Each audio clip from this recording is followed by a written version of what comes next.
ಹಿಂದೆ ಬಾದ್ರು ಫ್ರೇಮ್ ಬರ್ತಾ ಇದೆಯಾ ಸರಿ ಇನ್ವಿಟೇಷನ್ ಶಿವಣ್ಣಗೆ ಅಷ್ಟೇ ಗೊತ್ತಿದೆ. ನೋಡೋಕ್ಕೆ ಭಾಳ ಖುಷಿ ಆಯಿತು. ವೆರಿ ಹೆಲ್ದಿ, ಕ್ಯಾನ್ಸರ್ ಫ್ರೀ, ಆರಾಮಾಗಿ ಗೀತಕ್ಕೂ ಭಾಳ ಖುಷಿಯಾಗಿದೆ. ಶಿವಣ್ಣ ಆರಾಮಾಗಿ ಶೂಟಿಂಗ್ ಕೂಡ ಮಾಡ್ಬೋದು. ಭಾಳ ಖುಷಿಯಾಗಿದೆ. ಅಂದರೆ ಒಂದೊಂದು ಅದ್ಭುತವಾದ ಎಕ್ಸಾಂಪಲ್ಲು ಕೂಡ ಶಿವಣ್ಣ ಈ ವಿಷಯದಲ್ಲಿ. ಏಕೆಂದರೆ ಆ ಥರದ್ದೊಂದು ಪರಿಸ್ಥಿತಿನ ಗೆದ್ದು ಮತ್ತು ಅದೇ ಎನರ್ಜಿ ವಾಪಸ್ ಬರಬೇಕು. Definitely very inspiring. ನನ್ನ ಇಡೀ ಪ್ರೋಸೆಸ್ಸಲ್ಲೂ ನಾವು ನೋಡಿದಂಗೆ ಯಾವತ್ತೂ ಶಿವಣ್ಣ ಯಾರೊಂದೂ ಡೌನ್ ಆಗಲಿಲ್ಲ. ಖುಷಿಯಾಗಿ ಹೋಗಿ ಖುಷಿಯಾಗಿ ಅಷ್ಟೇ ಸ್ಟ್ರಾಂಗಾಗಿ ವಾಪಸ್ ಬಂದಿದೆ. ನಿಮ್ಮ ಸಿನಿಮಾ ಪೋಸ್ಟರ್ ಎನರ್ಜೆಟಿಕ್ ಆಗಿ ಕಾಣಿಸ್ಕೊಂಡಿದ್ದು, ಪೋಸ್ಟರ್ ರಿಲೀಸ್ ಮಾಡಿದ್ದೀರಾ ಉತ್ತರಾಖಂಡದ್ದು.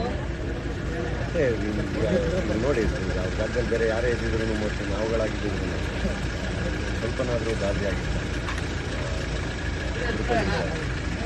ಯಾವತ್ತೂ ನೋಡಲಿಲ್ಲ ನಮ್ಮ ಬೇರೆಯಿಂದ ಬಂದು ಆಲ್ ವೆರಿ ಹ್ಯಾಪಿ. ಸರ್, ಮತ್ತೆ ತಯಾರಿ ಹೇಗೆ ಇದೆ? ನೀವು ಇನ್ವಿಟೇಷನ್ ಕೊಡೋದು ನೋಡಿ ಎಲ್ಲರೂ ಭಯ ಬಿಟ್ಕೊಂಡಿರ್ತಾರೆ.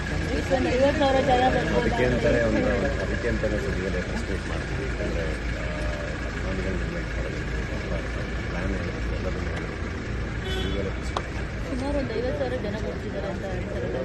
ತಯಾರಿ ಯಾವ ಕ್ಷೇತ್ರದಲ್ಲಿ ಬಿಟ್ಟಿಲ್ಲ ಸರ್, ಎಲ್ಲ ಕ್ಷೇತ್ರದಲ್ಲೂ ಇನ್ವೈಟ್ ಮಾಡಿದ್ದಾರೆ. ಎಲ್ಲರನ್ನೂ ಕರಿಬೇಕಲ್ವ, ಎಲ್ಲರೂ ಆಶೀರ್ವಾದ. ಅದಕ್ಕೆ ಅಂತಲೇ ಪ್ರೆಸ್ ಮೀಟ್ ಮಾಡ್ತೀವಿ, ಮಾತಾಡೋಣ. Okay, thank you.